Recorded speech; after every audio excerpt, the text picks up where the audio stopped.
Good evening, everyone. Welcome to the channel. Before I begin, here are my disclaimers. Today I am going to give you an update about Ambarella Inc. Annual Report.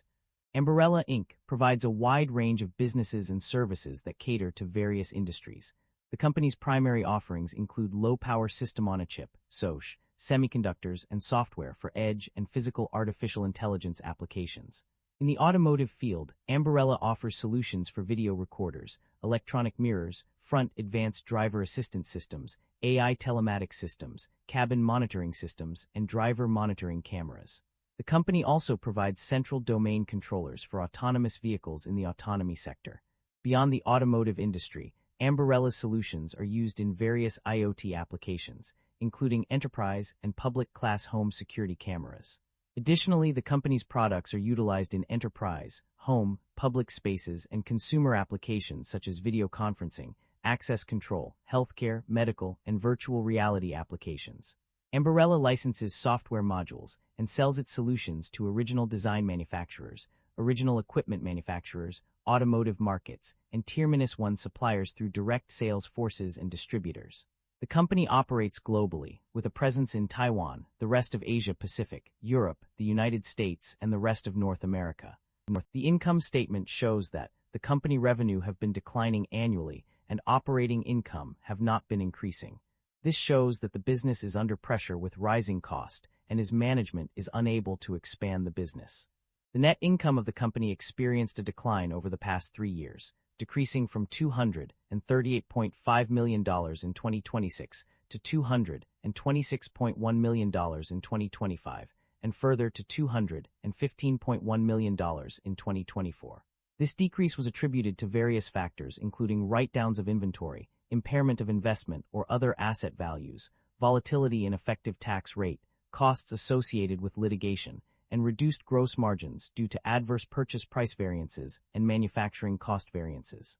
The profit margins also saw a decline, decreasing by 1.3% from 60.5% in 2025 to 59.2% in 2026. This decrease was expected due to average selling prices decreasing over time, increased costs of developing in smaller process nodes, and potential inability to offset price reductions with cost savings or new product introductions. The reasons behind these changes were largely driven by industry trends and competition, high demand for talent, particularly engineering personnel, limited pool of qualified candidates, potential cybersecurity threats, supply chain disruptions, poor yields from foundry vendors, increased costs of solutions, reduced capacity at foundries, and manufacturing defects. These factors collectively contributed to the decline in net income and profit margins over the past 3 years. The company's ability to generate positive operating cash flow is a mixed bag. On the one hand, there are instances where the company has successfully generated significant amounts of operating cash flow. For example, on page 50, it is reported that the company had a positive operating cash flow of $73.5 million. Similarly, on pages 55 and 91, the company's operating cash flows for multiple years were all positive. However, there are also instances where the information provided does not allow us to determine if the company generates positive operating cash flow. For example, on page 59, no relevant information is provided, while on page 77, the operating cash flows for 2 of the years are missing. Furthermore, on page 94, it is reported that the company's operating cash flow was $0 million. Overall, while there are instances where the company generates positive operating cash flow, there are also instances where the information is incomplete or unavailable. This suggests that the company's ability to generate positive operating cash flow may be inconsistent and dependent on various factors. The company's financial situation has remained relatively stable over the past year. Despite some fluctuations, there is no clear indication of a significant change in either interest expenses or debt levels. According to the data, interest expenses have remained steady, with no notable increase or decrease between 2025 and 2026.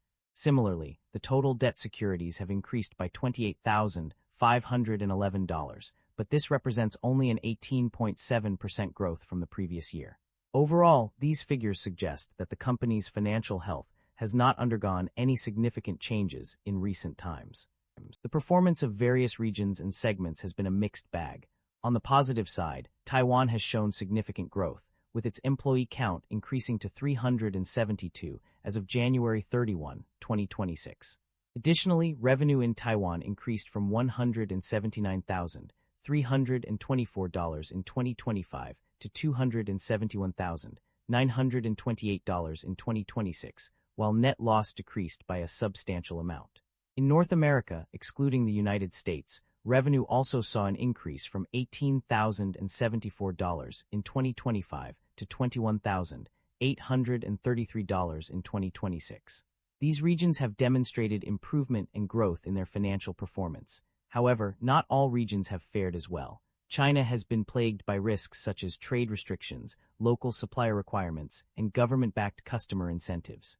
The Russia/Ukraine region has faced sanctions and export restrictions due to the ongoing conflict.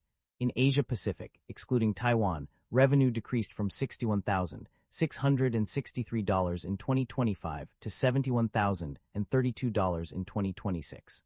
Europe also saw a decline in revenue, dropping from $22,778 in 2025 to $20,065 in 2026.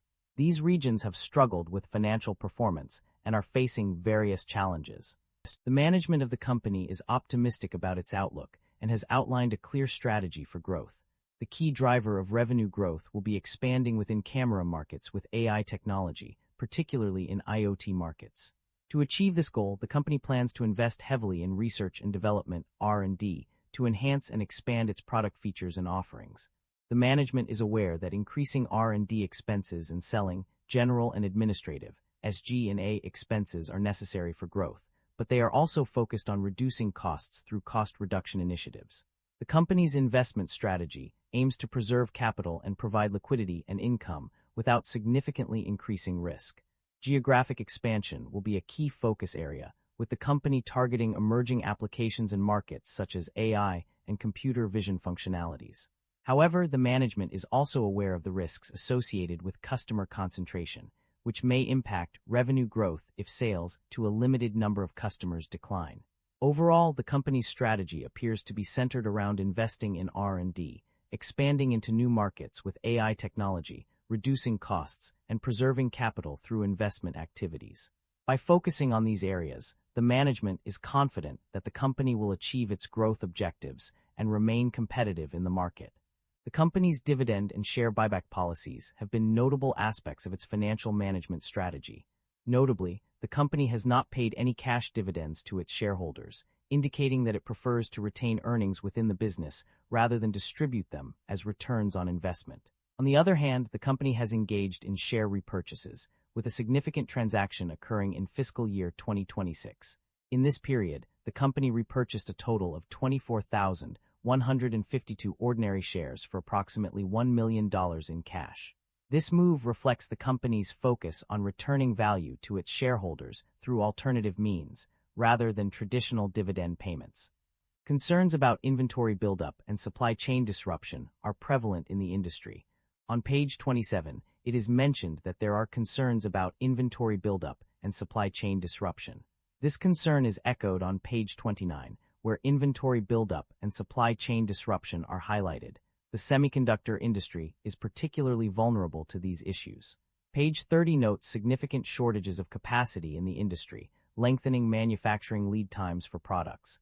Customers are reducing their inventory levels due to shrinking lead times for semiconductor chips and other components. This has led to a situation where manufacturers may not have enough stock to meet demand. The lack of long-term supply agreements with vendors is another concern. Page 31 states that there are no long-term supply contracts with any manufacturing suppliers, making it difficult to predict future inventory levels.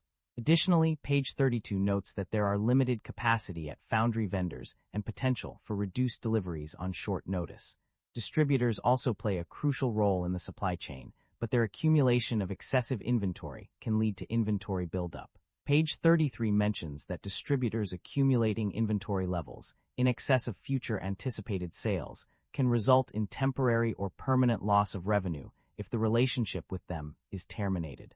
Furthermore, page 34 highlights the risk of disruption to third-party contractors' operations, causing significant delays in production or shipment of products.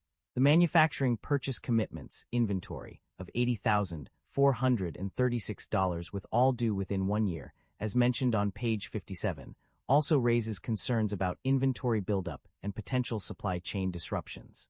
Finally, page 77 notes that inventory reserves were recorded for estimated obsolescence or unmarketable inventories based on forecast of future demand and market conditions. This suggests that companies are taking proactive measures to mitigate the risks associated with inventory buildup and supply chain disruption. That concludes the financial summary for Ambarella Inc. Feel free to comment below, and I will be happy to answer them when possible.